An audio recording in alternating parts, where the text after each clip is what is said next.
4, 3, 2, 1. Pues, ¿qué tal? Muy buenos días a todos. Estamos en una emisión más de Tantún Catún, el tiempo de la promesa. Contamos con la presencia, como ya es costumbre, de Frank. Buen día, ¿cómo estás? Bien. Ya mucho mejor. ¿Cómo no? Gracias. ¿Y ustedes? Qué bueno. Vicente, buen día. Qué bueno que nos acompañas hoy. Buen día, saludos, un fuerte abrazo y pues bendiciones. Perfecto. Moni, buenos días. Hola, buenos días a todos. Buenos días, compañeros, y a todos los toltecas que nos escuchan. Perfecto. Así es. Y bueno, pues estamos en un día 13 caña. No te estanques, busca nuevas motivaciones y metas. Aprende a ser flexible. Ten en cuenta el punto de vista ajeno. Ok. Es fin de trecena, estamos Fin de pues iniciando un nuevo año juliano-gregoriano y pues notando también la diversidad de ciclos que existen en nuestra cosmovisión tolteca, ¿no? Que es el enfoque que planteamos en estos programas. Y Así es. bueno, pues como ya es costumbre, dime. Oye, y Jonathan, vamos a presentarlo. Jonathan, sí Parece es que no se cierto. puede conectar, ¿no? Así es, Sí. ahorita lo que se resuelve problemas técnicos, les mandamos un abrazo y pues les invitamos también a que pues se sumen en este ejercicio, también con sus preguntas, comentarios y también pues desde donde se encuentren, pues hacer este ejercicio en el cual Moni nos va a hacer favor de guiarnos, ¿no? Es un gusto estar Ok. por acá con ustedes y pues adelante, Omey. Sí. Oye, espérate, otra pregunta. ¿Jonathan sí nos puede escuchar? Sí, nos escucha Ok. bien. Entonces, cualquier cosa hablamos con él, aunque él no pueda transmitir, ¿ok? Sí, ahorita le Bien. enlazamos también. Saludos. Bueno, adelante, sí. Sí, él nos Correcto, sí, despidió. dice yo que está aquí por acá. Perfecto. Sí, se me andaba pasando, ¿no? Pues, Jonathan, qué bueno Sí. que nos acompañas también por acá. Y igual recordar estas páginas que se están subiendo día con día los tonales, la otra página de Iglesia Maya, Iglesia Tolteca, Nación Tolteca, pues son todas las redes en las que estamos, pues sobre todo Jonathan está ahí al pendiente de estar subiendo los tonales día con día. Y, ajá, justamente ahí nos está mostrando en la pantalla. Pues también ese es el esfuerzo que se está haciendo, ¿no? Tenerlo obviamente en español, ¿no? La lengua que nos permite comunicarnos, pero pues también la diversidad de lenguas que existen, sobre todo el náhuatl y el maya, pero pues es un esfuerzo constante y vamos a ampliar, ¿no? La idea justamente es tener pues varias lenguas más con un posicionamiento en redes para que pues en cada región, ¿no? Nos damos cuenta que la literatura sagrada inclusive no nada más es de los nahuas, no nada más es de los mayas, sino diversidad, ¿no? Con los mijes también hay tradición literaria y también calendárica, ¿no? Entonces, pues en ese esfuerzo estamos todos sumados. Y bueno, pues ya dando paso al tema que nos convoca en este día, como ya es recurrente, pues la literatura sagrada, ¿no? Hemos hecho como un cambio en el enfoque. La primera parte del Tantún Catún, la primera temporada, por decirlo de algún modo, pues abordó como diversos temas, como la parte teórica, digamos, como entrevistas con personas que sabían del tema, conversatorios sobre temas específicos, y ya en esta segunda parte abordamos pues los textos de Chilam Balam, ¿no? Los textos de Choqué, diversidad de textos, ¿no? De los textos Mayas, sagrados, todos mayas. textos mayas, porque nos dimos cuenta de la necesidad que existe, de que no hay, la difusión no existe de estos textos, y pues bueno, en ese esfuerzo estamos, y ahora ya estamos por iniciar pues una temporada extra, ¿no? Un enfoque pues que va a abordar esta diversidad de lenguas, de literatura, de tradición literaria, y pues vamos a leer textos náhuatl. Ahora vamos a abordar la tradición literaria náhuatl de diversidad de referencias, ¿no?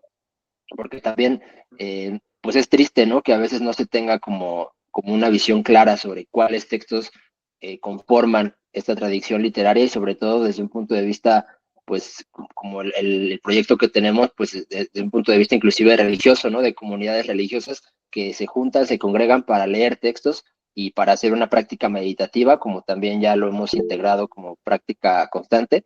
Y bueno, pues en este intento estamos y ahora vamos a dar paso a las literaturas de la zona náhuatl. Vicente. Y gracias también. Antes de iniciar, le mandamos un saludo a Moy y Jenny, ¿no? Que también pues, han estado acá con nosotros. Y pues bueno, ahorita también andan ahí en ajustes. Así que pues un abrazote, ¿no? También con mucho cariño. ¿Cómo no? Y pronto los tendremos por acá, por la Ciudad de México. De hecho, vienen, hay muchas actividades por ahí. Así Creo es. que en próximas semanas podremos ir adelantando a medida que se definan, ¿no?, las actividades y las cosas. Sí, sí, justamente. Pues sí, la gran labor que hicieron también ahorita en la zona maya, que nos ayudó bastante también a entender físicamente, ¿no? O sea, yendo Sí, a la Chan Santa Cruz, ¿no? A la iglesia maya con los cruzó, pues nos ayudó también a entender que pues no estamos hablando al aire, ¿no? Sino hay una estructura organizativa ya pues, de hace mucho tiempo y con una historia y con un legado, con una legitimidad ya ganada por generaciones. Y bueno, también eso es importante mencionarlo, qué bueno que lo recuerdas, Vic. Y bueno, pues yo creo que ya pasamos a la parte de la meditación, ya para no darle más rollo a este asunto. Y pues bueno, esta fue un poco la introducción. Los invitamos también a ver los programas pasados para que pues vayan entendiendo un poco más de lo que estamos tratando de hacer aquí. Y también porque hay mucha información. Nos demos cuenta que en cada lectura surgieron un montón de temas, un montón de simbolismos muy interesantes para reflexionar y para compartir.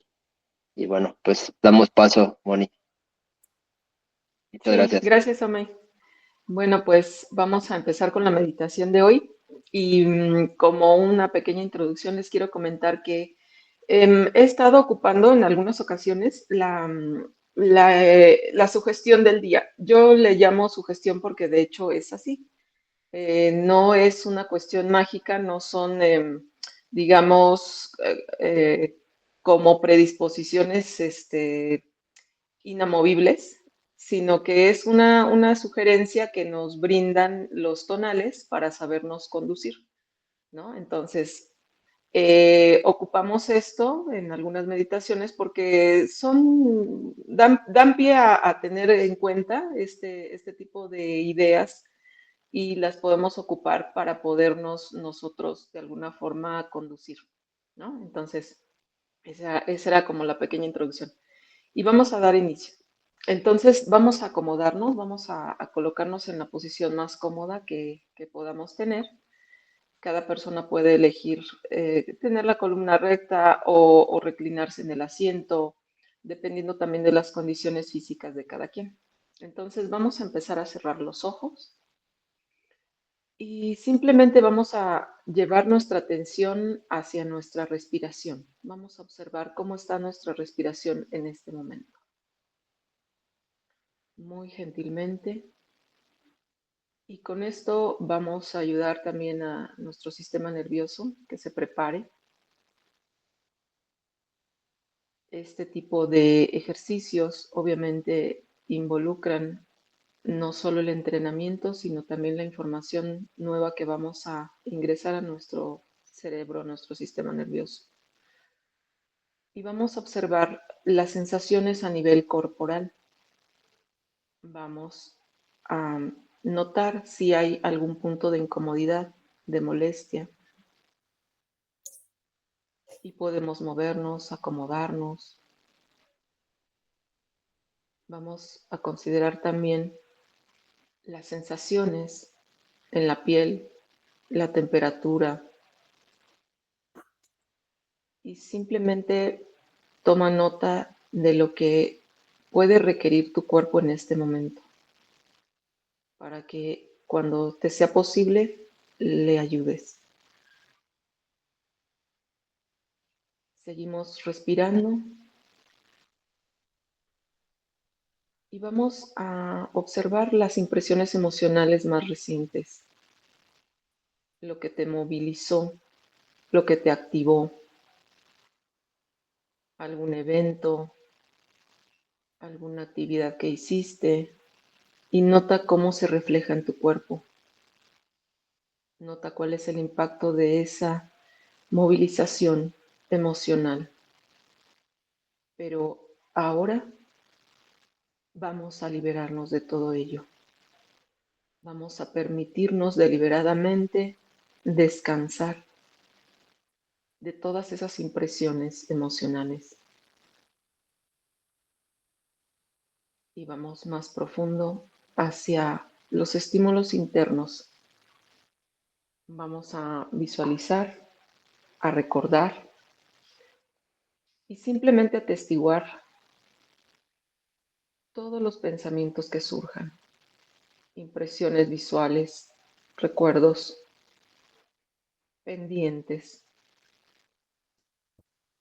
cualquier impacto a nivel mental que esté generándote un desgaste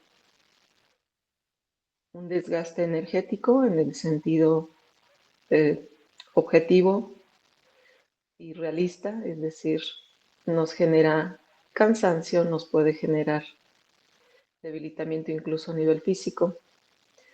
Observa.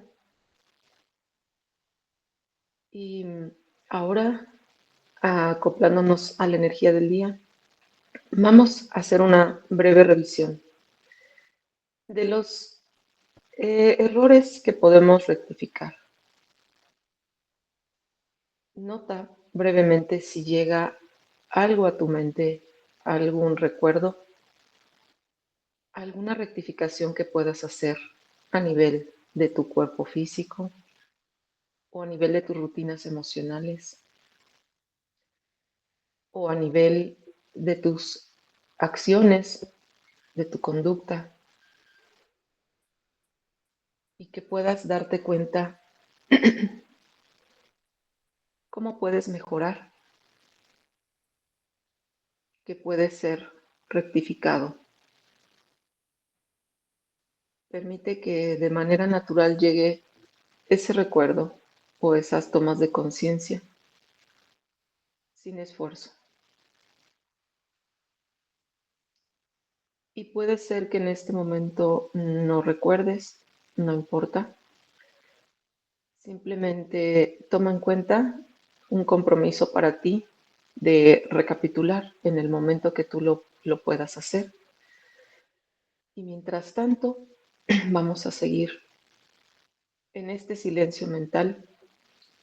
Vamos a seguir atestiguando los estímulos que van y vienen, mentales, emocionales, corporales. Y nota ahí que alguno de estos estímulos está bajando la intensidad y está haciéndose a un lado para permitirte ir más profundo. Es un mecanismo natural. Nota cómo esto es posible. Y nota también que es posible estar profundamente relajado y al mismo tiempo totalmente alerta. Lleva tu atención a tu respiración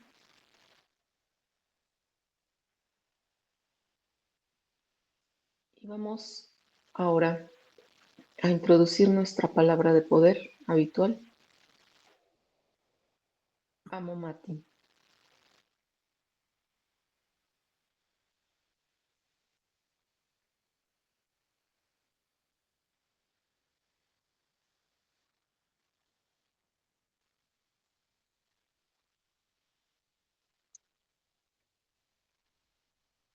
Sin mente.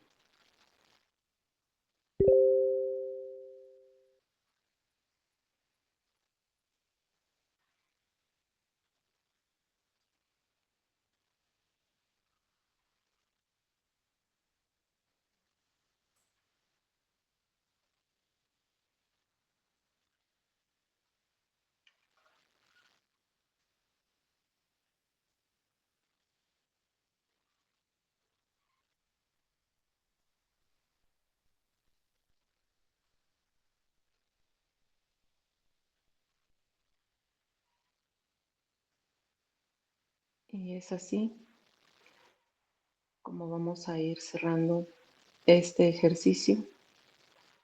Muy gentilmente vamos a ir notando nuestra presencia en el lugar donde nos encontramos. Vamos a ir moviendo, movilizando nuestro cuerpo. Y vamos a cerrar con esta lectura. Yo mismo soy la serpiente emplumada. Soy el combatiente, el guerrero, el burlador de los sentidos. A nada temo. Ahora voy a burlar a mis predisposiciones humanas. Aquí están ellas, llenas de sangre y color. Pero yo no tengo sangre, no tengo color. Se embriagará el cuerpo, se embriagará el alma, se embriagará la tierra conmigo. Porque insensibilicé mis manos e insensibilicé mi cuerpo. Para que no sientan las burlas de mis predisposiciones humanas.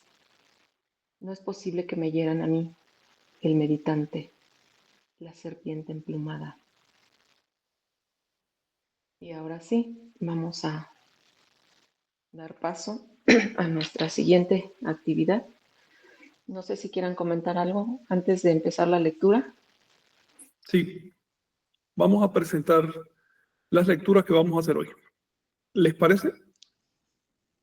De acuerdo. Hoy iniciamos un nuevo ciclo, como dijiste, Mike. Pues es necesario siempre explicar a los compañeros de qué se trata. El ciclo anterior, como todos sabemos, fueron fragmentos un poco al azar del libro sagrado maya, que modernamente se llama Chilam Balam, así se conoce, pero su nombre antiguo era libro sagrado o libro de la ceiba.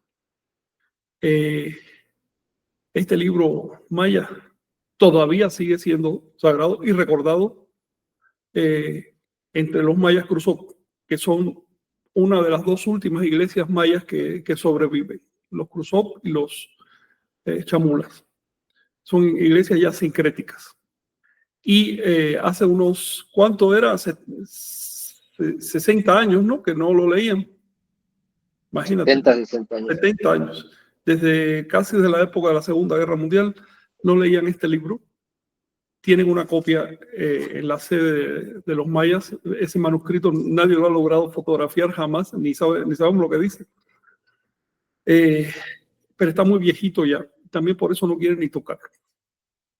Y al devolverles esta literatura sagrada, en parte a través de los trabajos de Chinnawi y Vicente, y después por lo que hiciste tú, Omey, y posteriormente por las visitas de Jenny y Moy, ellos se han ido empapando de nuevo de su literatura. Es un gusto para mí ver que todavía la reconocen como sagrada y que esa literatura empieza a influir en su vida cultural, en la medida en que dejen de ser una tradición simplemente, ¿no? Una tradición oral, y recuperen la dimensión literaria que tenía en otra época, van a pasar de una cultura a un estado civil, a la civilidad. La literatura ya escrita es un emblema y además un baluarte de la civilidad. Luego, lo que queremos no es solo rescatar la sabiduría del pasado, sino también, como ya he dicho, funcionalizarla, devolvérsela a la gente.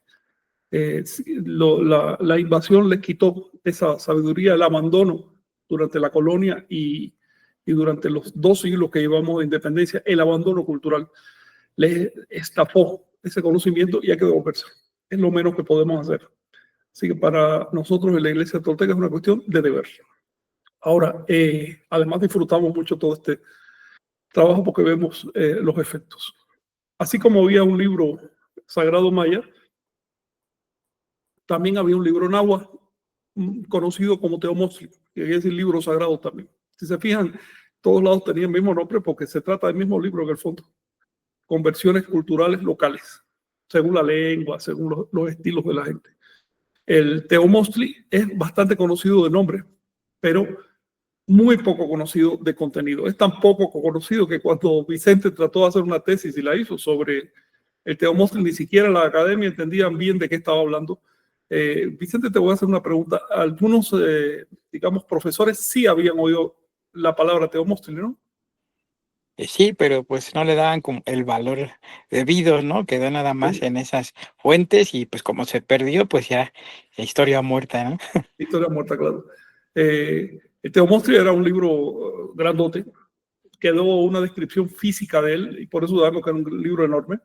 Se perdió buena parte, pero también los cronistas, fíjate, sobre todo los padres católicos, en el afán por extirpar la idolatría, la describieron. Y eso nos conviene hoy. Hablaron bastante de cómo era la literatura y hablaron del libro sagrado, así por su nombre, y describieron su contenido. Sabemos, por ejemplo, que el libro sagrado tenía 5 secciones. Sabemos que una de ellas, que era la referente a los sueños, al nahualismo, la quemaron, pero la desaparecieron. Quizás no quede vestigio de eso, habría que buscar con más calma, ¿no? Pero quizás ya no quede vestigio de eso. Sin embargo, otras secciones sí sobreviven, particularmente, por ejemplo, los Huehuetlatoli, que son unos textos de conocimiento, de sabiduría, se llaman textos sapienciales. Sobreviven, pero un montón de Huehuetlatoli, no todos los que había. Sabemos también por la estructura de los Huehuetlatoli que algunos de ellos están truncos, son un pedacito del texto original, ¿no? Pero bueno, el volumen de Huehuetlatoli es grande, son cientos de páginas. Sobreviven también unos, porque 200 cantos que están divididos en 3 colecciones. Los cantos de los señores.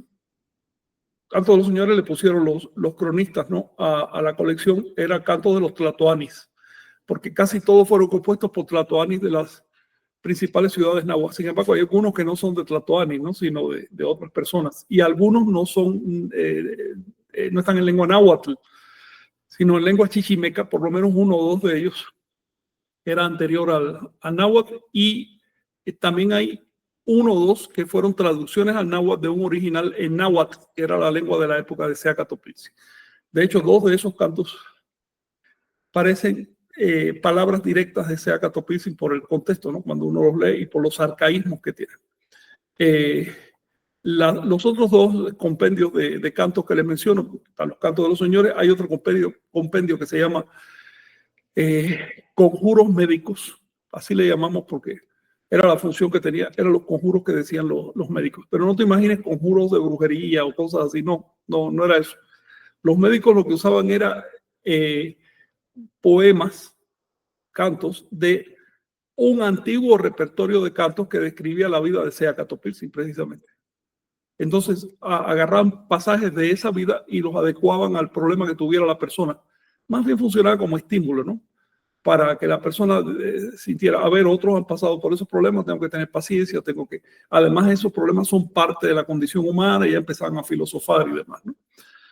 El caso es que se conservan unos 50 conjuros médicos, y además había una colección que era la más antigua, que se llama Himnos Sacros, así le llamó Sagún. Fue conservada por los informantes de Sagún en 2 documentos, los primeros memoriales y el Códice Florentino. Son idénticos, salvo leves variantes de ortografía más bien, y alguna palabrita que omitieron o que repitieron, pero al tener 2 colecciones diferentes de diferentes épocas, también podemos reconstruir muy bien el texto original. Estos himnos sacros, vamos a leer hoy 2 de ellos, se refieren a los dioses, vamos a decir así. Pero ustedes saben que los dioses, hay un cronista que dice, a todo el que moría ellos le llamaban Dios, Teotl. Por lo cual nos damos cuenta que, a ver, la palabra Teo no significa energía, sino es energía en forma de persona, energía personalizada. Y que por otro lado, los dioses de los anahuacas no eran espíritus en el cielo, sino eran seres humanos. También dice claramente el testamento de Seacatopilzi que los seres humanos no sobrevivimos como fantasmas, sino sobrevivimos a través de nuestras obras, es decir, la memoria.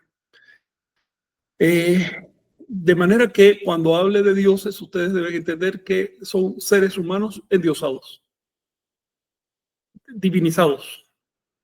No dioses al estilo de los cristianos. Pero bueno, es que no solo tienen dioses los cristianos, también tienen dioses los hindúes, los taoístas, todos los musulmanes. Es decir, todo el que le dé un estado de divinidad a algo, ya tiene un dios en ese algo. Y los anahuacas no eran la excepción. Así que no hay que tenerle miedo a la palabra Dios, solo hay que saberla usarla bien.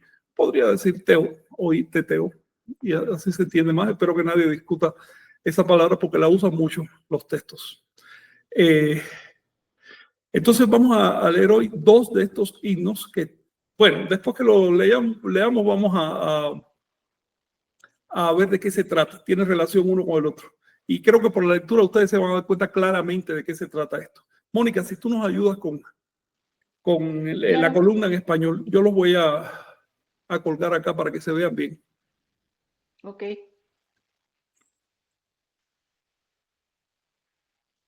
Muy bien. Pues vamos a empezar. Sí.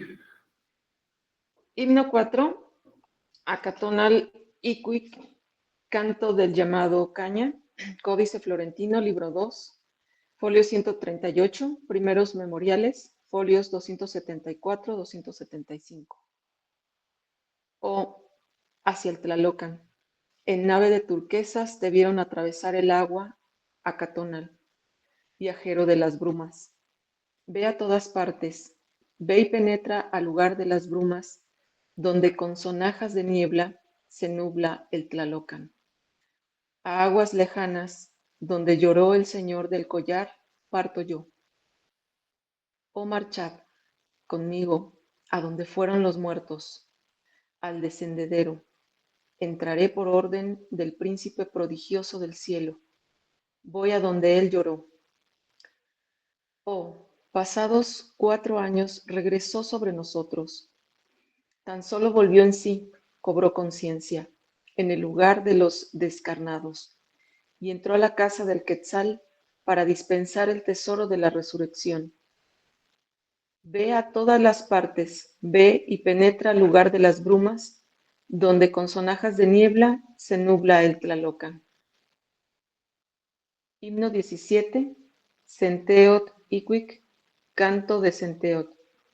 Códice Florentino, libro 2, folio 142, primeros memoriales, folio 279.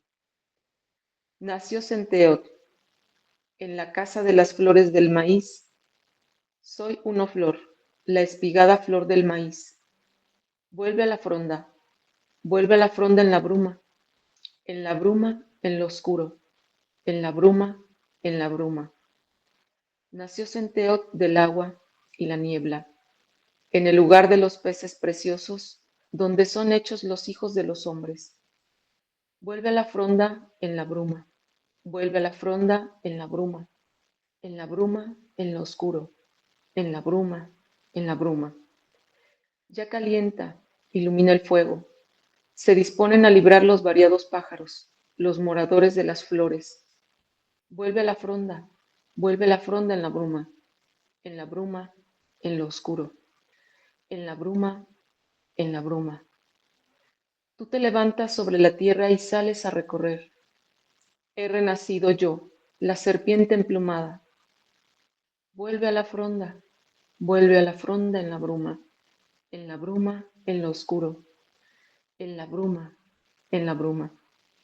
Ya bajan a alegrar los árboles floridos, bajan los variados pájaros, bajan los pájaros. Escuchad la palabra de nuestro Dios, oíd la voz de sus pájaros. Conocedlo, Él es nuestro respetable pájaro cantor. Conocedlos, ellos son los cerbataneros. Ya se desgrana la mazorca. Los estoy invitando a mis flores, las flores del sustento, las flores del maíz tostado, las flores del cacao. Adelante. Muy bien, pues adelante compañeros para los comentarios. Qué hermosos poemas. Gracias, Moni. Tremendo. Y pues bueno, Frank, ahorita está desactivado tu micrófono, pero pues nos Sí, conmueve. gracias. Estaba diciendo que quedó muy bien. Que comentarios, y me gustaría escuchar los de Mónica, porque ya que ella lo leyó, creo que le impresionó el texto. Me gustaría, ¿qué puedes opinar? ¿Qué opinas sobre esto, Mónica? Pues es que obviamente es un desarrollo literario importante. Esto no es algo al azar y no podemos decir que esta cultura es primitiva de ninguna manera.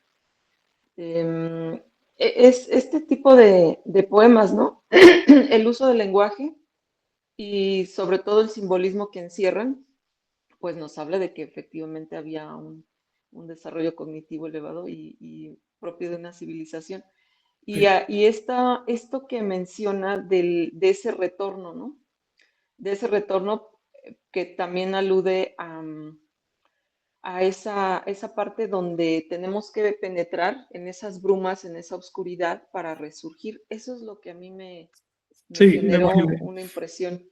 Sí, Y todo lo que utilizan como, por ejemplo, las aves, las turquesas, eso sí me gustaría que nos explicaras sí, claro, mucho. claro. Son simbolismos. Y hablan de ese simbolismo. La muerte, por lo que percibo aquí en el poema, la muerte tenía varios niveles de interpretación, no solamente la muerte física, ¿no? Sino que Sí, también era el morir a ciertas tendencias la muerte y la resurrección. Un humanas concepto y bastante largo. resurgir. Sí. Y que tiene mucha relación con la serpiente emplumada, ¿no? Porque estamos arrastrándonos y después nos elevamos. Es decir, no tanto arrastrarse, sino profundizar hacia abajo Sí. y después elevarnos. Entonces, Bueno, depende muy, cómo lo muy hagas. Si lo haces con interesante. intención, profundiza. Si es a las malas y sin Claro. intención, por inercia, te arrastra y terminas quién sabe dónde. Pero bueno, Bueno, sí. compañeros, ¿algún comentario o algo? Sí, por ejemplo, Frank, compañeras, compañeros, Sí, al escuchar a Moni de forma muy interesante, y bueno, también teniendo en cuenta a Chignahui, ¿no?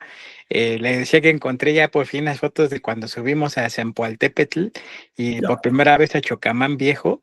Realmente al escuchar me sentí en esos lugares porque justamente la niebla te abraza y no ves nada. Entonces, esas dos montañas sagradas a mí me llaman mucho la atención porque Seacat justamente, pues en una que es la de Zempoaltépetl, pues dejó ahí pues su tesoro, diría, su testamento, y en la que se inmoló, en la cual, pues bueno, después de prácticamente 5 años, pues se va a dar oportunidad si hay condiciones propicias, porque realmente es una montaña mágica en donde pues, ves el cielo azul y en un parpadeo están las brumas, pero nos decía el guardián de las montañas que vive en ella, dice, pues aunque haya frente frío, dice, yo he estado allá arriba hasta con tormenta y he bajado y se me hace muy interesante porque las aves, las turquesas, es lo que nos decían, pues es que aquí las aves cantan, aquí hay tucanes, hay un montón de aves, dice, y entonces es donde te encuentras a ti y donde valoras, ¿no? Esto. Entonces, fue muy, muy emotivo, ¿no? La lectura y pues este esfuerzo de rescatar de estos textos se inspira y pues el próximo domingo, si hay oportunidad, a estas lecturas y más las otras que son relativas al pasaje de Seacat en Tlachinoltepetl, montaña sagrada, pues las haremos mientras se realiza el ascenso a la montaña sagrada. Entonces, el guía de la montaña, Dios, tiene como unos 60 años, pero pues sube y baja como pues, sin nada, ¿no? Entonces, pues también recuerda otros pasajes en los que pues relatan cómo Topiltzin, pues subía ahí al Teposteco, a Yautepec y a otros lugares, pues como si fuera un niño, ¿no? Que de hecho eso es muy curioso. Los niños pues suben y bajan, ahí parecen, ya uno con el paso de los años, pues es diferente, ¿no? Pero sí, inspira y pues estaba justo pensando, si se diera que hiciéramos cumbre, ¿qué palabras leeríamos ahí para honrar justamente el paso? Y pues yo creo que pues después de pues tanto tiempo que ha pasado y que se lean estas palabras ahí, pues va a ser muy significativo, así que pues les invitamos, ¿no? En este caso, pues si no nos pueden acompañar, porque pues la montaña, si han subido el Teposteco, esa es como, no sé, una séptima parte de lo que vamos a subir el próximo domingo, ¿no? Es realmente un reto.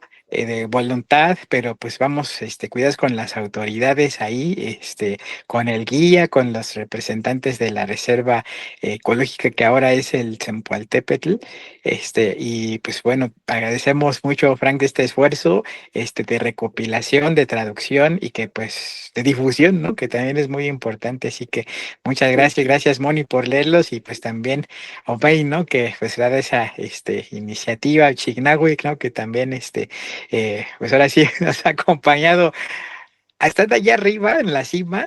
Decían esa vez del Zempoaltépetl en julio de 2021, que fue la primera vez que subimos, en la cima de la montaña escuchábamos al mar. Entonces, de allá arriba se ve el pico de Orizaba y se ve el mar inclusive, ¿no? Entonces, dice, ¿qué lugar más mágico? Yo creo que ese es Tlalocan, ¿no? Donde pierdes, justamente tu ser, o sea, ves lo diminuto que eres, pero a la vez, o sea, el poder, ¿no? Que tiene la voluntad al conducirla, ¿no? Que te puede llevar al cielo, a las profundidades y pues hacerte uno con la eternidad. En Gracias. Cualquier ves desde allá el Golfo de México. Sí, impresionante, ¿no? Órale. Ya, pues ahora sí también en este año, en este ciclo, pues ya irán saliendo los documentales que pues íbamos a hacer desde 2021, pero han sido muchos, son como 30, entonces, ya verán esa parte del ascenso. Ok. Mónica, ¿ibas a decir algo?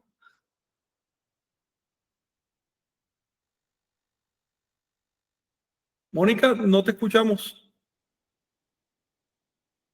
Perdón, que sí, que no me había dado cuenta de que lo que está comentando Vicente es precisamente ese lugar, porque en el verso, más bien en el poema, en el himno 4, en el verso 3, aquí estoy viendo, está diciendo a aguas lejanas donde lloró el Señor del collar, parto yo. Y luego en el 4, al final también menciona del príncipe prodigioso del cielo, voy donde él lloró.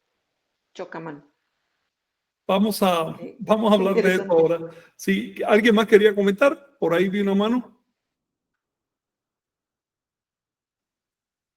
Ok. Bueno, mira, me gustaría primero que vieran que estos textos son cantos.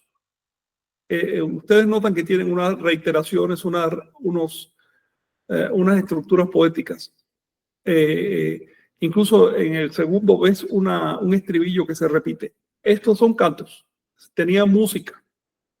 No se sabe qué música tenía porque la música se perdió, pero se cantaban. Lo que sí se sabe es que se cantaban permanentemente estos signos. Las 24 horas del día había gente cantando en el templo mayor de Tenochtitlan y es posible que en otras ciudades también. Y de hecho tenían dos equipos de sacerdotes y sacerdotisas que cantaban y también se sabe porque algunos los primeros cronistas españoles, los primeros invasores, escucharon, ¿se acuerdan que tuvieron 2 años en Tenochtitlán y el ritual seguía tal cual? Y escuchaban de lejos los cantos y decían que la música era similar al canto llano de inicio del siglo XVI. Es decir, bueno, quienes saben de música saben de qué hablo, es un tipo específico de música. Eso es lo que sabemos, pero no específicamente qué melodías, ¿no? Y qué ritmos tenía cada uno de estos. También les mencioné que algunos de estos cantos tienen, en este caso no se ve, pero algunos sí tienen partituras escritas diferentes de las que usamos hoy, por eso es que no se han descifrado. ¿Tienen alguna pregunta o algo específico sobre el contenido? Ya hablé de la forma. Ustedes se dan cuenta que el contenido versa sobre la vida de Seaca Topilsi. ¿Verdad? ¿Lo notan? Sí, sí, definitivamente. Desde el principio te dice, hacia el Tlalocan en nave de turquesas te vieron atravesar el agua Acatonal. ¿Qué cosa es Acatonal? Acatonal. Pues el canto de la caña, canto del... Al Acatl. El tonal Sí, Acatonal. Cuando un niño nacía en el número 1, en el primer día de la trecena, bueno, su fecha de registro, en este caso fue 1 caña, por eso se conoce como Seacat. Pero el nombre propio que le daban era tonal con el signo que fuera. Por ejemplo, Zipac tonal. ¿ves? Quiautónal, etcétera. Se conservan varios casos de esto. Entonces, en este caso, acatonal significa el del tonal acatl. Por lo tanto, cuando era el número 1, en el caso de un nombre propio, no se decía 1, se decía tonal. ¿Ves? Y se ponía después. Si tú ves que se dice seacat, es que está refiriéndose a la fecha. Si se dice acatonal, que de hecho es más frecuente el nombre de acatonal en las fuentes que el de seacat, bueno, entonces se está refiriendo a la persona. Sí, Vicente. Sí. También llama mucho la atención, por ejemplo, en este aspecto, en lo que corresponde al punto número 5. Dice, oh, pasados 4 años, Sí. regresó sobre nosotros. Esto con la intención de, en semanas pasadas, pues tocó estar allá en la zona de Huehuetlapalan, donde justamente también, o sea, esta conexión, ¿no? De se inmola el Seacas ahí en Chocamán, en el Tlachinoltepetl, y después regresa justamente a Huehuetlapalan, a las lomas de Tacotalpa, para ir después a Coatzacoalcos. Entonces es como muy, muy significativo, ¿no? Hay partes estando allá en la cima, en esa zona tan impresionante, y pues bueno, esperemos también que pues pronto podamos hacer esa pieza, recordando esta charla que diste allá en Coscomatepec, Frank, les mandamos saludos por allá también, pues estando allá en Caminos de la Piedra de León. Justamente hay varios lugares que hacen alusión al descendedero, ¿no? A esta parte de, o sea, sí son grandes barrancos y demás, pero pues, eran también caminos de las peregrinaciones. Entonces, pues esperemos que haya oportunidad. Desde la cima de Tlachinoltepet hay un camino bordeando justamente la parte más alta de las montañas que conduce, en teoría, así es lo que relatan, hacia la zona de la Piedra de León. Y de ahí es donde se puede observar la Cruz de Chocamán, que es otro recinto que nos ha dejado perplejos, ¿no? Que está justamente en dirección hacia el pico de Orizaba, y parece que tiene relación esa con la tumba que está allá por Chagá. Bueno, la tumba de Girum es realmente asombroso. Mientras más vamos viendo ahí, llama la atención, pero sí me gustaría, Frank, si nos hiciera el favor de, pues bueno, se inmola Seacat allá en Tlachinoltepetl, y ese salto que hace a Lomas de Tacojalpa, ¿por qué ahí? ¿O cuál es esa relación también de Sí, los 4 años? sí. Oye, Luis, ¿tú querías decir algo? Pues nos comparte de Chignahui que también se habla sobre el mitema del descenso al inframundo. Nos hizo el Claro, comentario, ahorita escribió por claro. ahí. Es básico.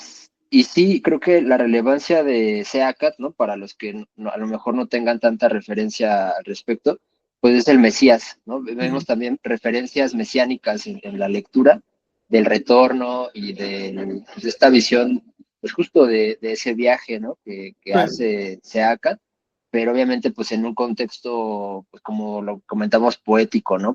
sí, Con muchos simbolismos bien interesantes y que precisamente, como dice Moni, pues habla de la riqueza, pues la sensibilidad, ¿no? Que se tiene pues en estas lecturas. sí. Ya que menciono la palabra, vamos a definirla. Un mitema es una unidad temática dentro de un mito. Los mitos no son simplemente ideas al azar que se van llevando, no. Son como unidades, son como ladrillos que se van juntando para construir algo. Tienen un lenguaje muy peculiar. Los mitos no tienen nada que ver con el lenguaje cotidiano que nosotros usamos. Entonces, tú puedes encontrar los mismos ladrillos en diferentes partes de la Tierra, con giros, ¿no? Con cambios. Y aquí en estos textos encontramos varios mitemas mesiánicos o avatáricos, o como le quieras llamar, mitemas de Quetzalcóatl, pero que están presentes en todos lados, como por ejemplo el de la resurrección que ya mencionó Vicente, pero hay otros, a ver si los detectamos. El tema de los mitemas mesiánicos, mitemas crísticos, como les quieras llamar, es un gran tema, es un gran hilván para penetrar en este tipo de literatura. Les voy a subrayar aquí en el verso 2 una palabra. ¿Están viendo? ¿Se ve? Poyautla. Sí, Poyautla es lo que hoy llaman, ¿cómo se llama hoy, Mónica? No te escuchamos, sí. Hola, no recuerdo la verdad. A ver, Poyautla es el pico de Orizaba. mira. No sabía. Su nombre original, hasta que le pusieron Pico de Orizaba, era Poyautla, que se forma de Poyau o Poyahuitl, que quiere decir brumas, nieblas. Por eso es que él habla tanto de eso. Matlá, donde abundancia de brumas. De brumas. Citlaltépetl, porque también le llaman Citlaltépetl, ¿no? Sí, Citlaltépetl, a ver. El Cerro de la Estrella, ¿no? Cerro de la Estrella. Sí. Bueno, Poyautla es propiamente el pico, la parte de arriba, que está con nubes. Si hay nubes en el cielo, va a tener nubes ese lugar. Y por eso es que, como dice Vicente, en un parpadeo ya de pronto está rodeado de niebla, porque llegó la nube, chocó con la montaña. Estás literalmente a nivel de las nubes. Ahora, Poyautla también era emblema de aquella región de la conciencia donde no se sostiene el individuo, pero sigue habiendo conciencia. ¿Ves? La niebla, la bruma, significa que se difunde, que se difumina, pero no que desaparece. Así que de alguna manera sigue habiendo conciencia, solo que ya no es individual. Y el canto lo que está diciendo es que Seaca se está enfrentando a su propia muerte. Va a ir a Poyautla, va a subir a la región de las nieblas. Así que es un juego entre un lugar físico por donde él pasó, porque esa es la otra cosa. Que da la casualidad que se fue a incinerar allá en las faldas de Poyautla, del Pico de Orizaba. Entonces, juega muy bien la parte histórica con la parte mítica, ¿no? Y simbólica. Sigue diciendo que... ¿Cómo? Perdón, de hecho, en toda esa región, en esta época, la niebla baja hasta las ciudades y de verdad parece que estamos en medio de la nube. Es literalmente eso, es literal, sí, es impresionante. Por eso se le llamaba Poyautla, zona de nieblas, y también le daban otro nombre, ahora no me acuerdo en náhuatl, que se conserva hasta hoy en un apodo que le dan a la ciudad. Me dijiste que se llamaba Ciudad ¿de qué? Le daban un apodo a la ciudad. ¿De las Aguas Alegres en Orizaba? No, otro apodo que le daban, que se ve que es adaptación de un nombre en náhuatl, ¿no?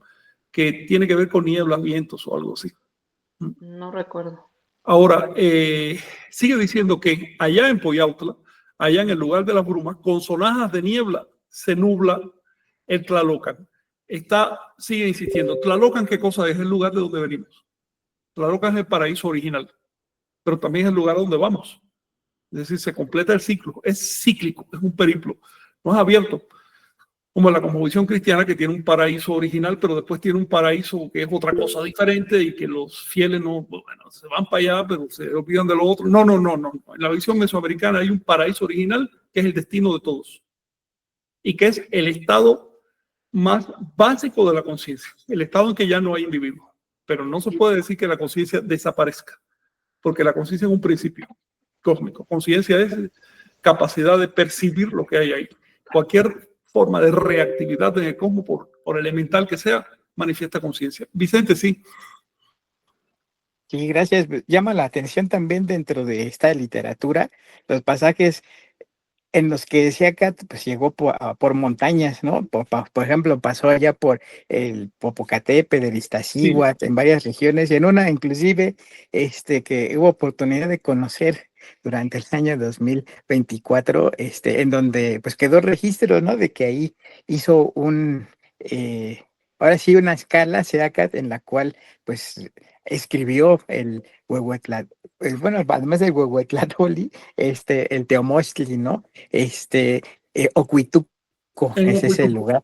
Sí. Pero también es de llamar la atención porque eligió estas dos montañas que les comentábamos, ¿no? Una en las faldas de ella, en Zempoaltepe, donde están los Mijes, donde pues dejó su tesoro, y en la que se inmola, que es justamente Tlachinoltepetl. ¿Por qué no sea que se inmoló en el Pico de Orizaba? ¿Por qué fue acá? Bueno, es parte también de lo que habrá que dilucidar posteriormente, pero llama la atención que esta montaña sagrada tiene 3 cumbres, ¿no? Zempoaltepe tiene 20 picos, bueno, en este aspecto, pero Tlachinoltepetl tiene 3. Entonces, y es justamente pues uno de los mejores miradores del Pico de Orizaba, razón por la cual pues también llama la atención que en la cima, según relatan las fuentes y este guardián, que en la cima pues no hay árboles y que está plano y está lleno de rocas, que pues sirvieron probablemente a algunos de los santuarios pues, Claro. más importantes, y no solo en la vida de Seaca Topilzin, porque parece que tiene una historia mucho más antigua que conecta con Sí. los avatares o los mensajeros de la serpiente emplumada, ¿no? A mí, aquí el mismo canto lo dice, sí. Pero eso que tú mencionas, que a donde quiera que iba a las montañas. Le ganó el apodo, aquí viene el apodo, mira, se los voy a sombrear. Ayakiski, que quiere decir el viajero de las nieblas, literalmente que penetra las nieblas. Por eso le pusieron ese apodo. Así que cuando en la literatura sagrada náhuatl se habla de Ayakiski, están hablando de Seaca Topilzin, porque subía a las montañas. Desde niño tenía una relación con la montaña, nació al pie de una montaña. Quiero mencionarles también los versos 3 y 4. A ver de quién están hablando aquí. Dice, voy a aquel lugar lejano donde lloró el señor del collar.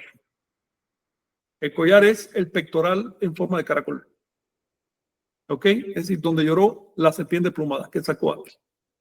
Y después da más detalles. Dice, venid conmigo a donde fueron los que ya murieron, es decir, al descendedero, ¿no? Al lugar de los muertos. Entraré por orden del príncipe prodigioso del cielo. Voy a donde él lloró. ¿Quién es ese príncipe del cielo que lloró? ¿No te oímos, Vicente? Pues Seaca Topilzin. No, no exactamente. Es él el que lo está diciendo. Yo voy a ir con aquel. Weman y los avatares. A ver, en el cielo, príncipe del cielo le llamaban a Nanahuatl. Porque acuérdate que aunque en astronomía el sol se llama Tonatiuh, pero la gente le llamaba Nanahuatl. Así que Nanahuatl es el príncipe del cielo. ¿Por qué? Porque Nanahuatl se ofrendó y se convirtió en el sol, es decir, iluminó la tierra. Así que al sol le pusieron el apodo de Nanahuatl. Bien, así que yo voy con Nanahuatl. Y dice el del collar, con lo que está diciendo, era un profeta de la serpiente plumada. ¿Ves? Entonces dijo esto, Seaca Topilzin, son sus palabras. Esto es de él, ¿sí? O por lo menos el que lo compuso se pone en boca de él, ¿no? Obviamente, esto ya está muy poético y demás, pero debe reflejar algún sermón o algo original. Sigue diciendo, y esto es lo más interesante, que pasados 4 años regresó sobre nosotros. Volvió así, cobró conciencia en el lugar de los canales. Lo dice con toda claridad. Y para que no quede claro, para que quede claro de qué está hablando, para que no haya duda, sigue diciendo, entró a la casa de Quetzal, que es el cielo, el estado de conciencia, para dispensar el tesoro de la resurrección. Así que aquí encontramos algo muy interesante. Primero, pasados 4 años. Y segundo, el tesoro de la resurrección. Lo que tienen que preguntarse es por qué se asocia a una determinada cantidad de tiempo. ¿De qué está hablando aquí? ¿A qué resurrección se refiere? Dice claramente que cobró conciencia en el lugar de los descarnados. ¿Ves? Esta doctrina era la base de la fe de los anahuacas. La idea de que el profeta cobra conciencia en el lugar de los descarnados. ¿De qué estamos hablando? Objetivamente hablando. Moni, micrófono. Del ensueño. Del sueño, en lugar de los descarnados, en lugar de la niebla, en lugar de la oscuridad, es el sueño. El profeta es quien cobra conciencia en su sueño. Quien cobra conciencia en el lugar de los descarnados. Paralelamente, el verso está haciendo una alusión astronómica y se está refiriendo a Venus y al ciclo de Venus que tiene una mitad de 4 años y otra mitad de otros 4 años. Acuérdense que el ciclo de Venus son 8 años terrestres y entonces vuelve a estar en el mismo punto. Por eso es que, y esto lo digo para historiadores y estudiantes de antropología, por eso es que van a encontrar en las fuentes náhuatl 2 datos aparentemente contradictorios sobre la edad en la que murió Seaca Topilzin. En una fuente dice que murió a los 52 y en otras que murió a los 56. Y además dan la fecha exacta y corresponde efectivamente a su año 52, a su año 56. Por esto, porque dice que a los 4 años regresó. Pero regresó ¿cómo? Regresó como el viajero de la niebla, el viajero del sueño. Regresó como un espíritu, como una inspiración. Y cuando digo espíritu no me refiero a un ser personal espiritual, sino a una inspiración. Bien, para dispensar el tesoro de la resurrección. ¿A qué resurrección se refiere, pues? ¿Qué tesoro fue este que dispensó? Oye, Frank, a mí este verso me recuerda mucho también lo de Jesús, porque Claro. creo que tienen en común este tipo de referencias, Es porque mi en el tema. credo antiguo decía que Jesús bajó al infierno Sí, y lo dice la ascendió. Biblia. La Biblia lo dice. Los cristianos lo quieren olvidar, pero la Biblia lo dice claramente, que viajó varios días al infierno y después fue que subió. Y esa resurrección pues no alude a que vas a volver a encarnar, ¿no? Mira, Sino, teológicamente hablando, no. Aunque la gente pensaba que sí. La gente pensaba que al cuarto año los difuntos encarnaban. ¿Ves? Pensaban eso, creían eso. Pero Seacato Pilsin dijo claramente, lo dijo con todas sus letras, esto es simbólico. Nadie nace dos veces. Eso lo dijo varias veces el Topilsin. Vicente, sí. Sí, llama la atención que inclusive para este suceso, ¿no? Cuando se inmola Seacat, es, si mal no recuerdo, 19 de diciembre, y la fecha, bueno, que hacía alusión, y pues bueno, ya me dio ganas de ir a explorar con los Sí, programas, ¿no? De astronomía, pues lo que, pues yo lo que estoy como perfilando, imaginando es que desde esa plataforma del Tlachinoltepe, del Pico de Orizaba, pues por ahí se viera el planeta Venus, ¿no? Algo sí. así yo creo que debe ser la relación con el Zempoaltépetl y Coatzacoalcos, ¿no? Por las fechas. Entonces, pues esas yo creo que son las definiciones, ¿no? Que habríamos que verificar y pues pinta muy interesante, Luis. Luis, Sí, yo iba a comentar que con lo que comenta Moni, entonces también se puede argumentar, bueno, seguramente algunos argumentarán que estos textos son realmente pues un sincretismo para evangelizar, que más bien agarraron la historia cristiana y le pintaron cosas, referencias nahuas para cristianizar, pero que realmente pues es tradición cristiana, ¿no? pero bueno, entonces tendríamos que explicar un detalle. Es que hay imágenes, por ejemplo, de Nanahuatzin que son bastante anteriores a todo esto. Y ahí empieza a complicarse la historia. Y si te vas, no sé, a la literatura asiática, vas a ver, o a Egipto, a ver, el mito de la resurrección de Osiris. Eso también fue para evangelizar. Los cristianos que están un poco desesperados, están tratando de interpretar toda la historia a la luz de su propia dispensación, pero con la mala suerte de que Jesús es reciente, solo son 2000 años y el mundo tiene mucho más y hay milenios y milenios de documentación escrita y dibujada antes de Jesús. Entonces, aquí lo único que tiene sentido es comprender que se trata de un mitema universal que tiene miles de años. Esto viene desde el Paleolítico y que aparece por todos lados. Los cristianos piensan que el mitema en que ellos creen es más especial que todos los demás por pura arrogancia, no es por otra cosa. Y también por ignorancia, porque no leen el contexto mundial de las religiones. Pero nosotros como toltecas tenemos que estudiar. Así que esto que se está diciendo aquí de Seacat Pilsin, también se dice de Krishna, se dice hasta de Buda, se dice, por supuesto, de Osiris, se dice de Zoroastro, de cualquier avatar. Es simplemente un principio de la religiosidad universal con una base psicológica muy profunda. Mónica, sí. sí, bueno, en parte a eso me refería, a que es como una convergencia cultural, porque en la mayoría de las culturas hay un avatar y ese es su recorrido, ¿no? Muere y Sí. luego renace. Muere y renace. Y en Eh, eso se basa la fe. Toda la fe se basa en eso. Porque es que y de también, eso se trata. ¿Qué te está diciendo el avatar? De manera práctica, con su muerte y resurrección, que puede sobreponerte al sueño. Esa es la doctrina esotérica. Sí, Vicente. Y Quetzalcóatl, perdón, y Quetzalcóatl también es el príncipe de los nahuales, ¿no? También hay una referencia ahí. Nahuatl es Nanahuatzin y también es un título aplicado a Seacat Pilsin. Es que sacó a Nahuatl, el príncipe de los nahuales. Sí. Es decir, cualquier avatar de Quetzalcóatl se le va a llamar príncipe de nahuales, que quiere decir, o también se puede interpretar como niño de nahuales o hijo de nahuales. Quiere decir el que sigue la senda del nahual. Ujú. Vicente y después Moni. O Moni, para que no se pierda el hilo. Sí, así es.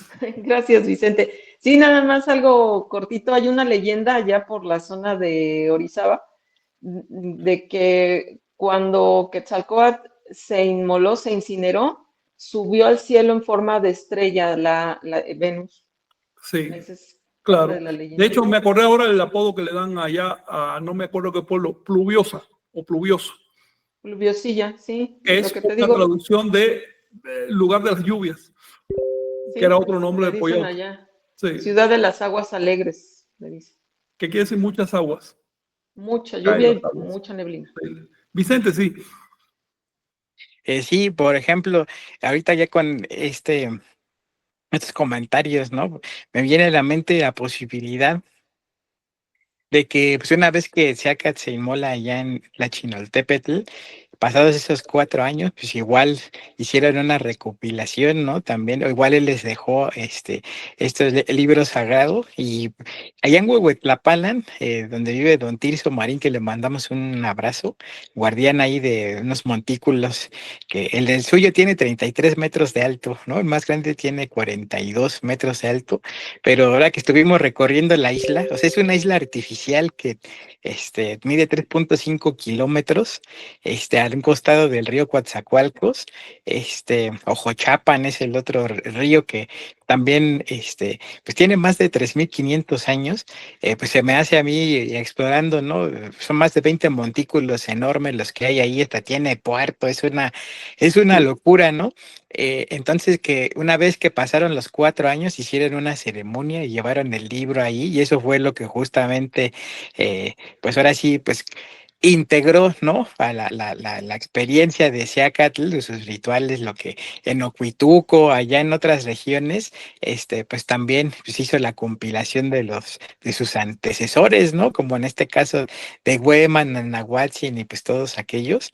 Y pues de ahí, pues a partir a Coatzacoalcos, digo, ¿por qué Coatzacoalcos? Bueno, pues ahora lo ve uno también con las obras de tren interoceánico y pues el puerto que es inmenso, pues porque ahí era un punto medular para Claro. llevar justamente los productos, los libros a otras regiones, ¿no? Desde lo que ahora es Siempre, Estados Unidos hasta Venezuela. Entonces, desde la prehistoria esa zona ha sido privilegiada para eso mismo, transporte. Sí, fíjate tú. Oye, ¿algo más que quieran comentar? Adelante, porque me gustaría pasar al siguiente canto. Hay que pasarlo entonces. Sí. Fíjense que para entender el siguiente canto, empieza diciendo que nació Centeotl. Si quieren entender esto, recuerden el credo tolteca que dice Casar Centeotl y toca Quetzalcóatl. Ese verso que se conserva varias veces en el Códice Florentino significa solo hay, digamos, solo Centeotl, si tú quieres así. Y su nombre es Quetzalcóatl.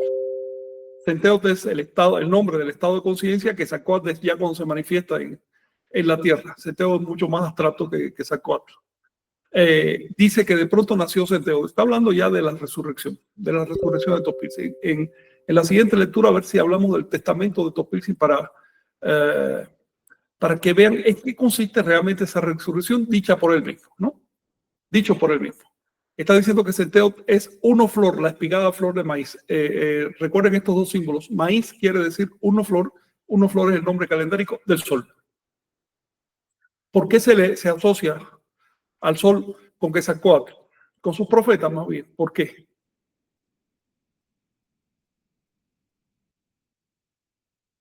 Es una pregunta. ¿Cómo? ¿A quién?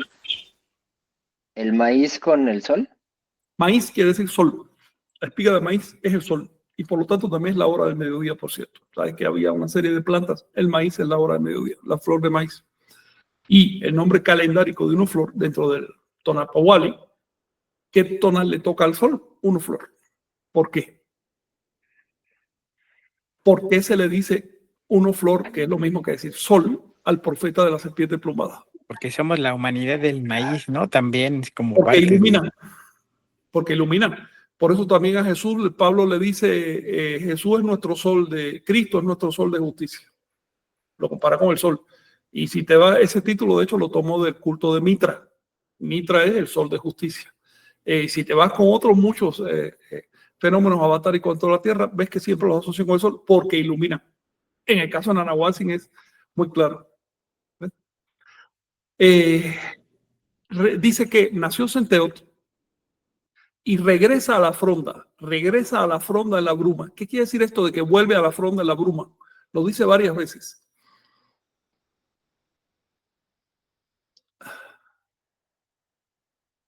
Oye, todos apagan el micrófono cuando le No, hago se, la pregunta. se hace como Muy un bien. tamoancha, ¿no? Mónica, Como si sí. bajara un tamoancha, no sé. Vuelve hacia la fronda, o sea, como a este árbol, Fronda ¿no? en la bruma es un disfrazismo, es algo conceptual.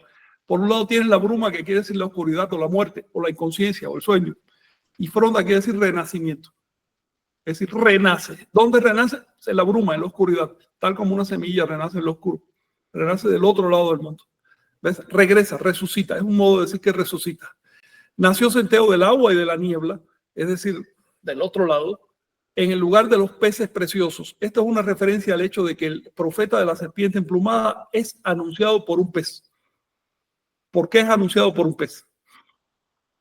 A ver, tú tienes el caso de Jesús, que fue anunciado por una paloma, por un pájaro. ¿Por qué en el caso de los profetas que sacó son anunciados por un pez? Lo que se había hablado en algún momento es que el agua era una referencia también al nahual, ¿no? Al sueño. Y el pez, pues, es el que anda en el sueño, entonces es como una referencia nahuálica. Aquí lo está diciendo Jonathan, lo escribió porque no tiene el micrófono, entonces no escribe Teoatl, porque llamaban al cielo Teoatl, y Teoatl significa océano. Agua divina es el nombre que le daban al océano. Así que si el cielo es el océano, pues el mensajero del cielo es un pez. ¿Ves? Es lógica mítica, ¿no? Y simbólica. Lo cual no significa que literalmente creyeran que bajó un pez del cielo, ¿no? Es simplemente un... A ver, Mónica, sí, adelante. Sí, es decir, le llaman cielo al origen. Cielo es el origen del estado de conciencia, efectivamente. Y el mensajero del cielo, el que le dice a la era virgen Chimalma, le dice, vas a concebir un niño y vas a nacer un profeta, y eso es un pez. ¿Por qué? Por lo mismo que en el Evangelio es una paloma, porque los hebreos creían y los orientales creían que el cielo es de aire. Entonces, pues el mensajero tiene que ser un pájaro para que pueda volar por el aire, ¿no? En el caso de los anahuaques creían que lo que nos rodea es el océano cósmico. Entonces lo que baja es un pez que trajo una piedra preciosa, se la dio a Chimalma, y Chimalma la guardó y más bien la guardó bajo su lengua y se la tragó, y con eso quedó preñada. Recuerden, es un simbolismo, ¿ok? Mónica, sí. Sí, a mí me llama mucho la atención ese simbolismo, porque, bueno, obviamente son los elementos, ¿no? Pero el agua, el aire, digamos, es como esa mezcla con lo que representamos la energía, ¿no? Sí, Entonces, hay un es una simbolismo forma de alquímico aquí. describir, Sí, también está hablando estados de conciencia, pero también lo que nos alcanza nuestra percepción humana de percibir la energía, ¿no? Sí, Entonces, sí. A ver, ya nos vamos a nosotros percibimos agua, fuego, aire y tierra. Eso es lo que nosotros percibimos. Después viene un químico a decir, no, es que los elementos, a ver, calma, eso no es lo que tú percibes, eso es lo que tú estudiaste. Lo que percibes es otra cosa, fue lo que percibiste cuando naciste. Eso te sigue imprimiendo hasta la actualidad, hasta que te mueras, eso te va a seguir imprimiendo imágenes en tu subconsciente, y si no sabes que eso está ahí, vas a empezar a confundir las cosas. Nosotros vemos los 4 elementos, estamos en medio de 4 elementos simbólicos, ¿ok? Y esto está detrás de todas estas explicaciones, de todas estas por metáforas. eso hay tanta convergencia, ¿no? Cultural. Sí. Por eso, No como especie, pues, aunque estemos separados e incomunicados, tendemos a reproducir más bien a representar esas percepciones con los mismos símbolos. Los mismos símbolos, porque No hay finalmente nada son mágico hechos ahí. biológicos, no culturales. El acto de nacer es biológico, y lo primero que ves, que es lo que te impresiona indeleblemente tu pantalla mental, eso es un hecho biológico. Todavía tú no tienes educación cultural. Ya después vienen las teorías científicas y las teorías místicas y lo que te dé la gana, pero ese hecho biológico está ahí adentro, y a ese hecho biológico apela el nahualismo. El nahualismo se trata de estudiar fenómenos biológicos y fenómenos psicológicos básicos, es decir, cómo directamente la biología imprime en la psiquis y cómo manejar eso. Ahora sigue diciendo bueno, ¿tiene algo más sobre estos versos? Para pasar a otro tema. Pues yo te quiero compartir, más bien te compartí en Telegram una imagen hablando del pico de Orizaba, porque ahí precisamente hace unos años construyeron un observatorio, pero desde la ciudad, de la plena ciudad de Orizaba, se pueden ver Júpiter y Venus. Te mandé una imagen, no sé si la puedas compartir. La estoy viendo, sí. Pero se ve con mucha nitidez, así con una foto nada más, se ven los dos planetas. Entonces, pues claro, las montañas ayudaban como observatorios naturales, ¿no? Claro, se ve en un momento del día y del año, porque si cambias de fecha Sí, ya claro. no se ve, pero por supuesto las montañas servían de un tema al que deberíamos volver, porque las montañas eran referentes de movimiento del cielo. A falta de telescopios usaban, bueno, sí, tienes hasta el horizonte, tienes una línea recta muy, muy buena que te permite medir cosas, ¿no? Sí. Déjame terminar de comentar algo aquí de este texto. Dice que tú te levantas sobre la tierra como maíz, centeotl, y sales a recorrer. Y entonces adopta la primera persona y dice, he renacido yo, la serpiente plumada. Así que a las personas que estudian el simbolismo de Anáhuac, de México antiguo, sobre todo el simbolismo náhuatl, es lo mismo centeotl que serpiente plumada. Serpiente plumada es, digamos, la deidad del estado de conciencia, sea Catopilsin, Nanahualtzin, Zipatónal y demás profetas, Mixcoatl, son sus manifestaciones, Hueman, obviamente, Hueman, manifestaciones humanas. Y Centeotl es el fruto de todo eso, que es el maíz.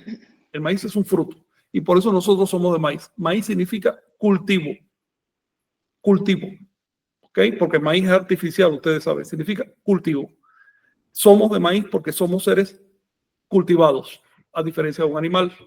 Luego, lo que distingue al animal del ser humano en la composición de Anáhuac es el maíz, y el maíz se distingue del resto de las plantas y que es una artificialidad. Maíz, cultura. Lo que está diciendo esta enseñanza es, somos más humanos en la medida que somos más intencionales y en la medida que nos refinamos, en que nos cultivamos. ¿Alguna cuestión más? Pues a mí me resulta interesante como esta segunda parte por el contexto actual en el que estamos. Digo, es un tema muy amplio con este tema del maíz transgénico y de las últimas políticas que están surgiendo y de las rencillas que hay a nivel internacional.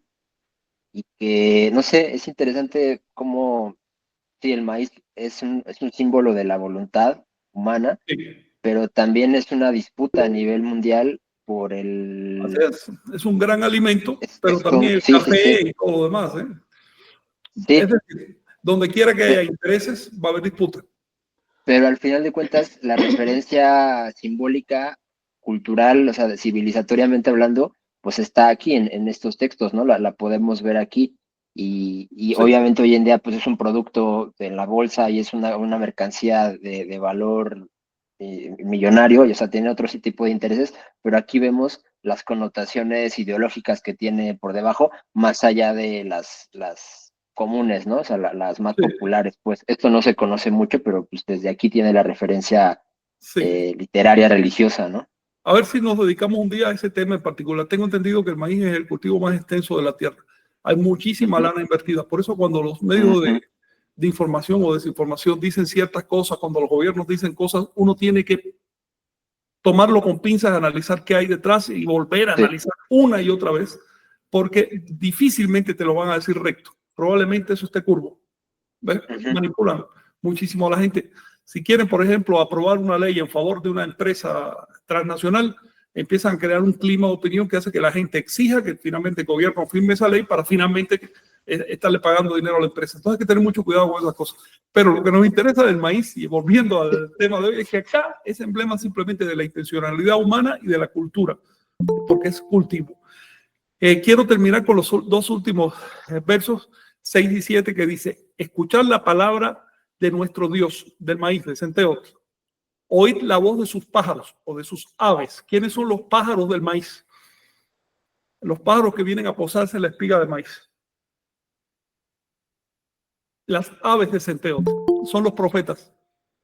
Son los profetas, los pájaros cantores. Los anahuacas le llamaban a sus profetas los cantores. Sigue diciendo, conocerlo. Él es nuestro respetable pájaro cantor. Conocedlos. Ellos son los bataneros. ¿A qué se refiere esto? Por ejemplo, en este caso, a mí me llama mucho la atención este simbolismo de las aves y, por ejemplo, el centontle, ¿no? También con su alusión numérica. Y pues también recordé la lápida de Pacal, ¿no? Que justamente tiene un quetzal en la parte superior, o estas guacamayas, que también vemos allí en la lámina, bueno, del Códice Feyerabad Mayer. Y pues bueno, los cerbataneros como Hunapush, Balanqué, o sea que hay Exacto. una conexión impresionante, ¿no? Y es donde vemos como esta categorización occidental, los mayas, los nahuas, o sea, esto es más profundo que Más cualquiera de profundo. esas cosas y esto es la evidencia.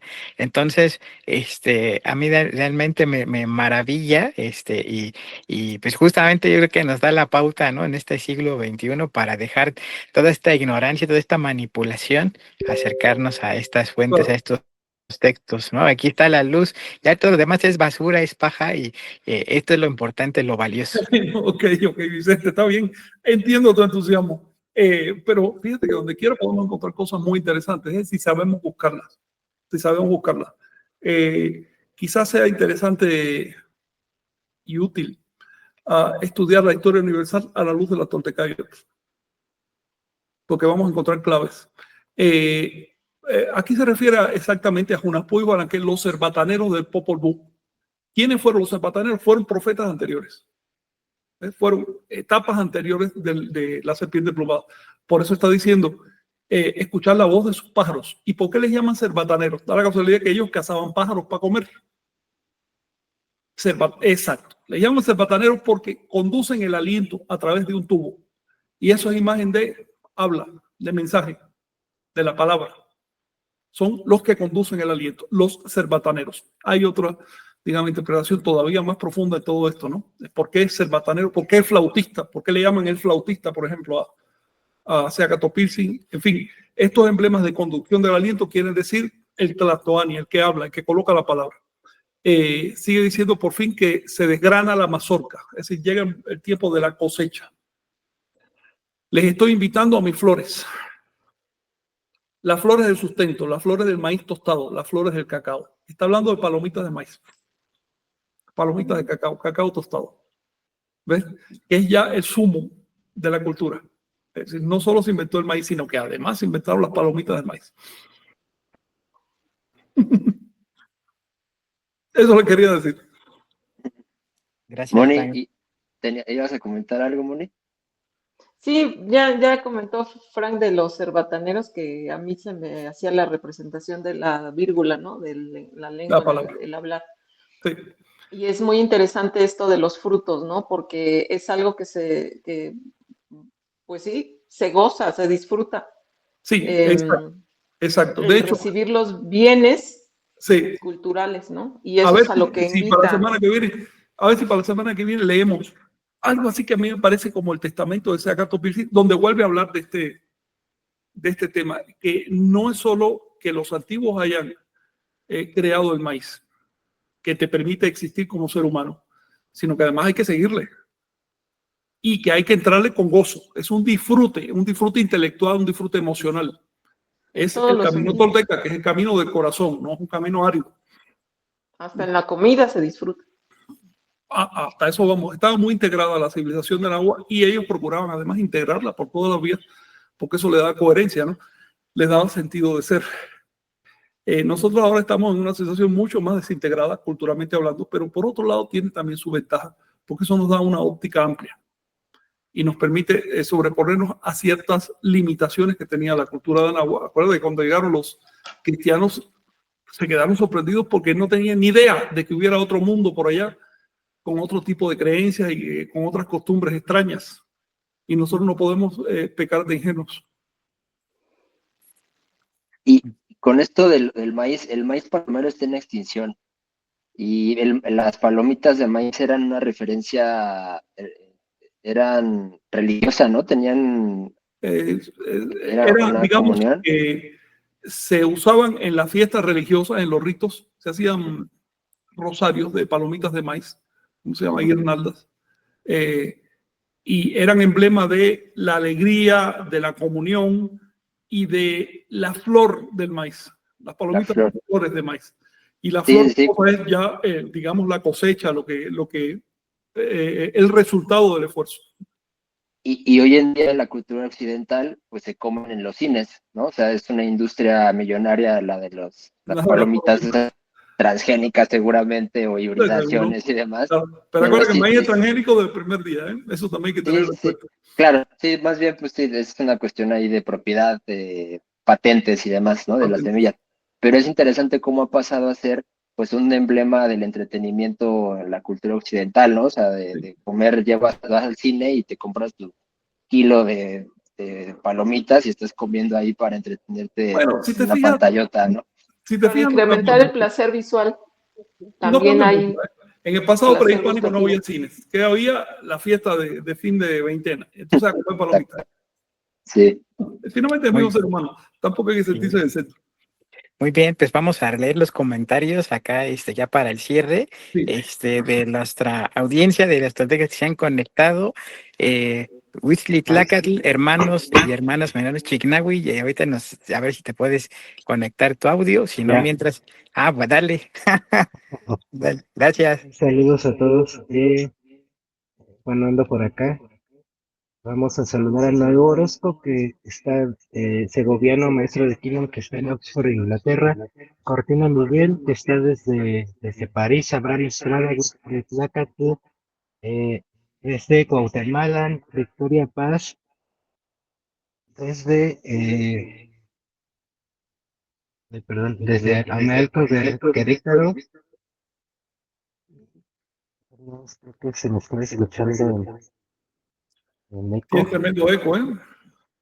Permíteme un tantito. A ver, creo que ya. Sí. Ahí creo que se. Perfecto, ya, perdón.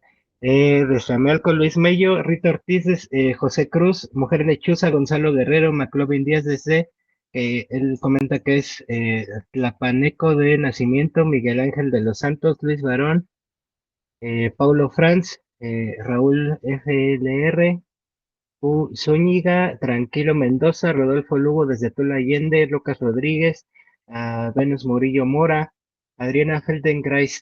Los invito a Morelia el 19 de enero a participar en el Foro de Consulta Ciudadana del Plan Nacional de Desarrollo 2025-2030. Esta fecha toca el tema de comunidades indígenas y pueblos afromexicanos. Sabemos las mallas del gobierno, sin embargo, creo que es importante que se escuche que existe un grupo de personas interesadas en restablecer dignamente la existencia de Iglesia Nahuaca y prácticas espirituales. Están convocando a todo grupo de personas para que tengan una propuesta. Habría que inscribirse ya. Acá les estoy hospedaje con cariño. Bueno, gracias por la invitación.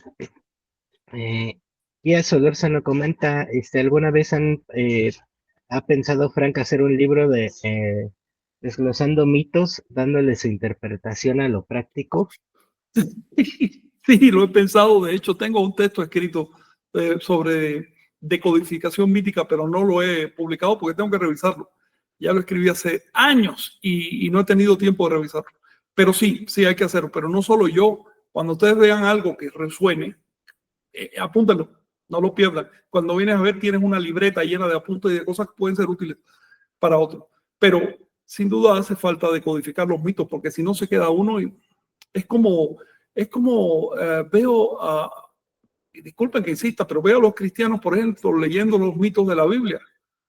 Oye, no entiendes lo que estás diciendo ahí, te estás quedando con la apariencia, pero no con lo que realmente quiso decir el autor de esa historia. Luego te estás perdiendo lo mejor, la mejor parte.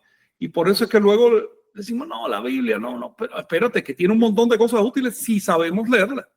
También tiene un montón de otras cosas, ¿no? Pero la mitología universal, también discutía con un señor que me decía, los mitos son mentiras. A ver, hermano, por favor, nadie pretende mentir diciendo un mito. Los mitos son un tipo de lenguaje. Si te vas a agarrar cuerda porque los físicos le llaman Big Bang, oye, no fue una gran explosión, vas a decir que eso es una mentira. A ver, es una metáfora. Abre tu cabeza y aprende a usar metáforas. De eso se tratan los mitos. Sí. Esto fue una conversación literal con un seguidor de Castaneda, bien clavado que las cosas tienen que ser literales, pero no se da cuenta que a la hora de hablar, él mismo está usando un montón de metáforas de la cultura occidental sin darse cuenta. Justo aquí viene su siguiente pregunta, y eso, Lórzano. ¿Por qué se escribía antes en mito? Mira, siempre, incluso ahora, se escribe de todas las formas posibles, pero lo que sobrevive en el tiempo son los mitos. ¿Ves? Cuando tú haces artículos intelectuales llenos de cálculos, de cosas, eso va a sobrevivir mientras sobreviva tu cultura. Pero la cultura que viene después ya no lo va a entender. En cambio, un mito es como un cuento infantil. Los niños de toda la época lo aprecian igualito. Tú agarras un cuento infantil del paleolítico, del lugar que quieras de la Tierra, se lo cuentas hoy a un niño y funciona exactamente igual. Y por eso es que las grandes enseñanzas se cifran en el lenguaje de los mitos, no en el lenguaje del intelecto. El intelecto puede fallar, pero los mitos manejan algo muy diferente del intelecto. Manejan el ver. Son metáforas referentes al ver. Entonces no fallan. Son siempre los mismos, son siempre iguales. Se pueden ir acrecentando, obviamente, pero a través del ver. A eso se refirió Homey cuando habló de los mitemas, que es un tema que deberíamos volver a tocar. Los mitemas mesiánicos y cómo. Fíjense que en antropología se dice que Quetzalcóatl es la suma más perfecta de mitemas mesiánicos que existe en la tierra. Porque con otros profetas, otros mesías de otros lados de la tierra, pues cumple algunas cosas, otras no, pero en el caso de que esas cosas se suman todos los mitemas conocidos, de modo que se usa como referencia. Es un detalle que les digo para que vean la importancia del mito de la serpiente plumada. Sí. Y creo que, perdón, comento algo rápido, quiero comentar algo rápido, creo que para entender un poco más esto de los mitos, hoy en día, por ejemplo, los superhéroes, ¿no? Todas las películas de Marvel y estas películas son los mitos de la actualidad. Claro. Y pues la religiosidad es ir al cine a ver una película de estas super taquilleras y por eso son una industria. Sí. En esta secta cristiana del capitalismo en la que estamos inmersos todos, ¿no? De alguna u otra forma, desde esa lectura podemos entenderlo también para aterrizar esos conceptos medio nebulosos y verlos. Sí. Decir que esas historias de superhéroes son mentiras, porque no son literales, es no entender para qué se hacen. No por el hecho de que no sea literal, tiene que ser mentira. No hay que pensar en esos términos tan dicotómicos, ¿no? Tienen una función. De hecho, esa historia de superhéroes le están comunicando, se supone que le comunican valores a los niños. Valores, cosas que vale la pena cuando están bien hechas. Y también por eso, cuando viene un supuesto creador que no entiende nada de este tipo de lenguaje mítico y te inventa una historia extravagante, nadie va al cine y pierde su dinero. Porque la gente es sensible, el ser humano es sensible, más allá, más profundo que su proceso mental, somos sensibles a cuando nos tocan ciertas fibras. Sí, bueno, y aquí hacerles la recomendación, están viendo en pantalla este video, por ejemplo, por ahí del 2012, una clase tuya, Frank, que sí. Bueno, gracias por dejar que te grabara. Sí. Pero bueno, trata justo del tema, los mitemas avatáricos en la vida de Xacatopiltzin Quetzalcóatl. Así lo pueden encontrar en el canal Toltecayot. Podrán ver justamente aquí cómo en esta clase Frank nos hace la comparación con textos de la vida de Jesús, con Krishna, nos da etimologías, pues bueno, vale la pena verla, si pueden entrar, está en el canal Toltecayot. Aquí por ejemplo vemos que nos das estos títulos, ¿no? Relacionados con Venus, Quetzalcóatl, el Magistro, Zoroastro, Krishna, bueno, etcétera. Aquí les recomiendo que la vean porque vale mucho la pena. Bueno, aquí, por ejemplo, textos de Hermes, del Corán, Mahoma, Vishnu, del Bhagavad Gita, de estas recopilaciones que hiciste justo para esta clase, aquí está. Y bueno, pueden verla por acá. Aquí podemos ver ahí a Frank en el Centro de Estudios de Astronomía Calendárica Mesoamericana. Ahí lo pueden ver, se los recomiendo porque sí está muy buena la clase. Esta, la verdad, me tardé como, ¿qué será? Un mes editándola. No porque sea difícil, es porque me quedaba, me ponía a repasar y a repasar y a repasar. Órale, está bien. El tema es tremendo. Bueno, de hecho, tengo ahí un texto largo escrito sobre eso, es un libro, pero no lo he querido publicar porque el tema es bastante controversial, pero es que da para mucho. De hecho, si tú tomas la historia de la aparición de los profetas en Anáhuac, a partir del calendario Anahuac, encajas las historias crísticas de Asia y de Europa y de África. Las encajas muy bien. En cambio, si tomas los calendarios del viejo mundo, parecen desconectadas. Luego, hay algo aquí detrás de todo esto que vale la pena estudiar y que quedó reflejado en las cuentas de Anahuac. Oye, creo que ya nos pasamos, ¿eh? ¿Algo más? Sí, ya vamos a terminar. También María Piñón, en el contexto de que Seacat se inmoló, ¿esto fue un hecho tal cual? ¿Y cuál sería la enseñanza o legado tras esto? Y pregunto esto porque en mi percepción, alguien que ha logrado el desarrollo de conciencia tan elevada, ¿por qué inmolarse? Claro. No, por supuesto, se inmoló, se quemó. Se quemó en un lugar cercano al Pico de Orizaba. De hecho, en memoria de él, se le puso al pueblo más cercano el nombre de Chocamán, que quiere decir donde lloró, donde se entregó al llanto. Y se quemó porque no quedaba más remedio. No creas que fuera que tenía ganas de quemarse, sino que simplemente tenía que hacerlo. Lo estaban persiguiendo ya de décadas y estaban persiguiendo a la gente que andaba con él. Y la única manera de evitar que siguieran matando gente es que desapareciera él. Una vez que él desapareció, se calmaron sus enemigos, dijeron, bueno, ya, muerto el perro, se acabó la rabia, y se distrajeron durante el tiempo suficiente como para que sus seguidores se reunieran otra vez en la zona de Coatzacoalcos y volvieran. Mira, es la misma historia que encuentras con Jesús. ¿Por qué tú crees que Jesús, que tranquilamente pudo haberse quedado escondido por allá, por cualquier pueblo de su lugar natal, se fue justamente a Jerusalén, ahí a Judea, cuando sabía que lo estaban buscando para matar? Sí, gracias. Y pues bueno, también para invitarles en conmemoración a este probable ascenso, allá donde el lugar donde se inmoló Seacatl, vamos a tener unas charlas con los guardianes de Chocamán, con Iley, con Eric, que nos van a comentar acerca de ese sitio, y también con el grupo Serpiente Jaguar, que ellos son pues los herederos, los hijos de Huehuetlapalan, allá también para comentarnos acerca de su música y pues ese tributo a los pueblos originarios, pero sobre todo a la gran capital olmeca, dicen, la capital de los avatares. Así que es un gusto por acá. Gracias, Moni, gracias, Luis, gracias, Frank, gracias, Chignahui. Saludos, toltecas. Nos estamos Gracias. viendo al siguiente domingo con más lecturas nahuas. Omen. Sí, pues nada, quedó muy bien nuevo inicio de nuevo ciclo, 13 caña, día 13 caña, y terminamos hablando del resurgimiento de los nahuales, ¿no? De que los nahuales iban a venir a combatir al cristianismo en lo más profundo, Sí. obviamente en las metáforas, y hoy estamos hablando de Seacat, ¿no? Del príncipe de los nahuales. Entonces creo que se acumularon muy interesante las lecturas, ¿no? Entonces, pues saludos a todos y seguimos viéndonos por acá. Hasta luego. Saludos.